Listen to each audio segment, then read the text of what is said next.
What's up guys, live here at Pro Play Games with Peter Cattani once again, fresh off the Battle Series, and you were playing something super off the wall. No. What were you playing? I was playing Dr. Myuu. You guys liked the video 100 times, so we brought you the deck profile. It's going to be a simple one, but it's very budget friendly. You can make this, if you got all the commons, I'm going to assume 20 bucks maybe, if that. It's a super cheap deck, super fun. You can change it around. You can actually put like different varieties. I'll tell you afterwards, but let's get with the deck profile. Dr. Myuu, very good leader. His ability is once per turn, active main. You can play for free mutant machine, is that what they're called? Machine mutant. That's 500 power, 5,000 power or less, and bring it onto the board, so it's special summon.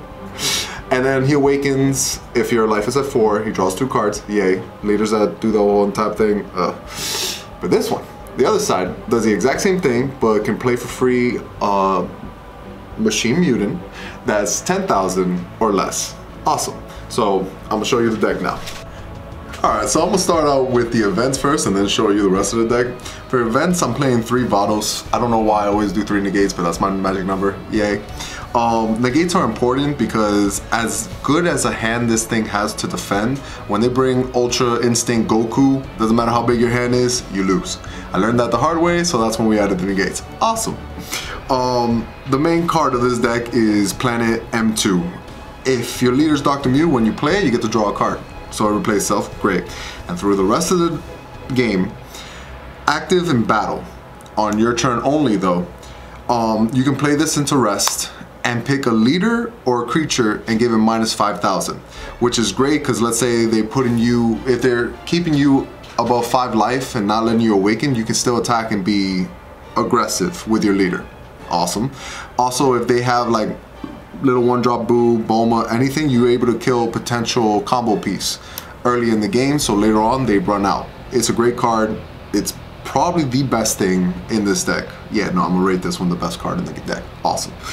Kabas to help you self-awaken because they like to keep you at 5, sometimes 6, so you gotta hold your Kabas. Is it super necessary? No, but again, helps you to awaken, and it's great pressure towards the end of the game. The Doctor himself, the 1-drop, is something that comes out for free because he's 5,000. He's also a Machine Mutant. When he comes into play, you check the top 3 cards of your deck. You can add any Meta Mutant 1 and add it to your hand. And when I say any, it could be the 7-drop, it could be high drop, low drop, doesn't matter. If a Meta Mutant, it goes to your hand. Machine Mutant, managing. Woo. Sorry guys. Our super combo, you can play the Vados, awesome. Problem is, it's not a Machine Mutant. So since this guy grabs Machine Mutant, you want to play the super combo that is a Machine Mutant. So it's Giru. Awesome. I did watch GT, I'm just not good at saying names. And he's nothing fancy like the other fancy combos. He just 10k, draw a card when your life is 4 or less. But still, great because you can search it. Now we're going to show you the gadget engine. We call it gadget because if you play Yu-Gi-Oh, they all search each other. These are just the these are the Ultron to make the Sigma. That's really what it is. The 1-drop, 5,000, it comes out for free. He searched Myuu. Myuu is 10,000, so if your leader's flipped, you can play him for free. When you play him, you search for Ribbit. Ribbit's basically his brother. When you play him, also 10k, so you're able to bring him out for free also on the flip side when you're awakened. He searches Nizzy. I really practice these names. And Nizzy does everything for you. Nizzy starts the chain back where he searches Nit?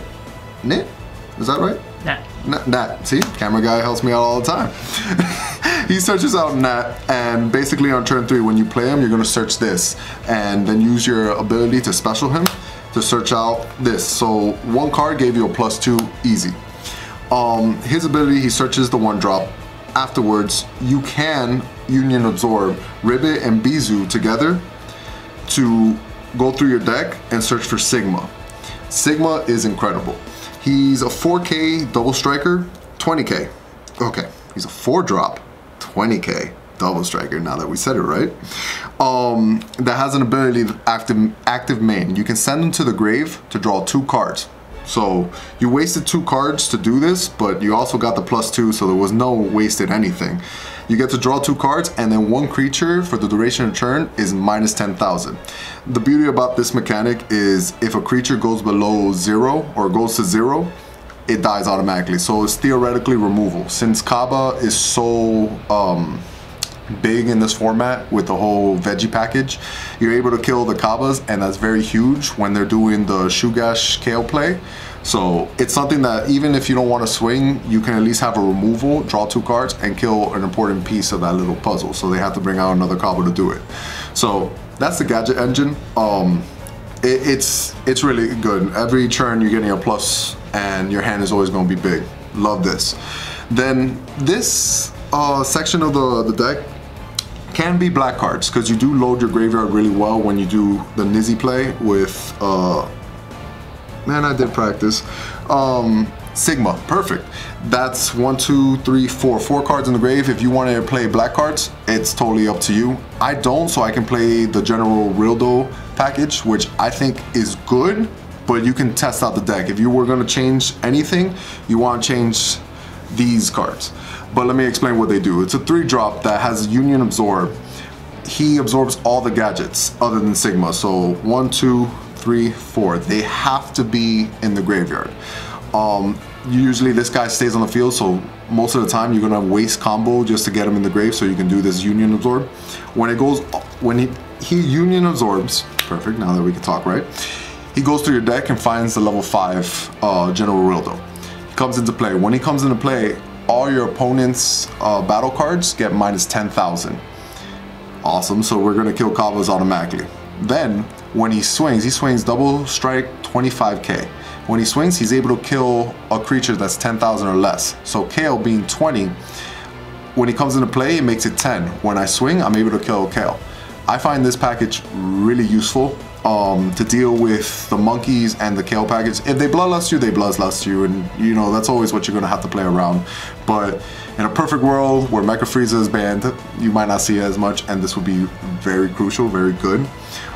Then you can evolve it even extra. I only played 2 of them because I do not find them very good. But there's times when they do not have the bloodlust, and it's huge because this is already minus 10,000. If you evolve over this for 1 red and discarding a card, you evolve over the 5-drop Rildo, and his active main is you send the planet M2 to the grave, draw 2 cards, then all your opponent's creatures lose 10,000, plus the leader loses 5,000 for the duration of the turn. So the leader normally, when it's awakened, it's back to a 10k, so all your little gadgets can swing at it. But the real reason why I put it in the deck is, let's say the apes didn't have the bloodlust, then I just minus 10,000 them then, and minus another 10,000, I did minus 20, I just killed all the apes. Awesome. So that's the only reason. It's literally a +2. Not a +2, it's 2 cards to wipe out a board. There's only 2 in them because he's not super important. You can just charge it if you see double. He's okay, you don't need to run it. I'm fine with this, but I've been testing him out, he's been really good. And again, with the whole black cards, you need your gadgets in the grave for him to be effective, but I put a Scientist Fu in the deck as a end game finisher. The last turn of the game, if you overwhelm 7, he comes into play for 1. He's a 25 double striker that draws me 2 cards. So once this play is already done, or I already ran out of like 5-drops in there, and I don't care about what's in my grave anymore, that's when I'm gonna play him for a last push, also for a double striker. This guy theoretically should be in every deck, at least a 1-of. Because there's no negatives of him. 7 overwhelm seems hard, but mid-late game, it's so easy, and it's a +2. Way too good. When it comes to the deck, again, you can just change this and make it black cards. You can run Baby, the promo, which is effective with the field card, and Baby himself, you minus 20k a creature, because Baby's 15, and then when you swing, you minus 5 something that's 20k, like Kale, and you're able to kill it just with the Baby. But I found it not so useful in the sense where Baby's 15, so whatever I just kill, cool, and let's say I swing with Baby, the leader swings right back at it, and I'm not going to defend it.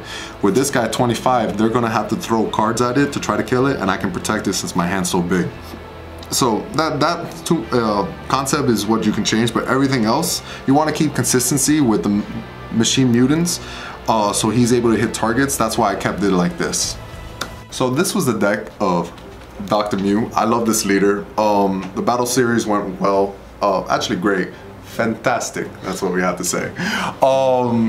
Alejandro played Broly, and the whole concept is to lower down the hand, but this deck just completely countered it because all I ever do is have a hand.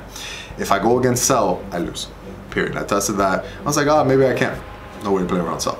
It crushes the whole strategy of the deck and you can't come back from it. But everyone else, even against Mecha, Apes, all three versions, probably not GT actually, but everything else, this deck goes really good against. It can compete with the monkeys, it can compete with the veggie package. GT's just fast, but we do have negate, so maybe we can pull off a win. But yeah, no, I love this deck. Trying out different things, but so far out of the new set, Dr. Myuu had to be probably my favorite leader, but I'm testing out Boo lately. So even though he's not competitive, it's super fun playing Boos. I learned that since Bobbity in set 2, now I'm playing Boo set 3, just testing it out. Not competitive, but super fun. And that's what's important about this game. For shoutouts, of course I gotta shout out PPG, great sponsors, love them. They help me get all the cards. All these cards are foiled. I don't know if you can see it, but like I'm super happy. Like day one, they hooked me up.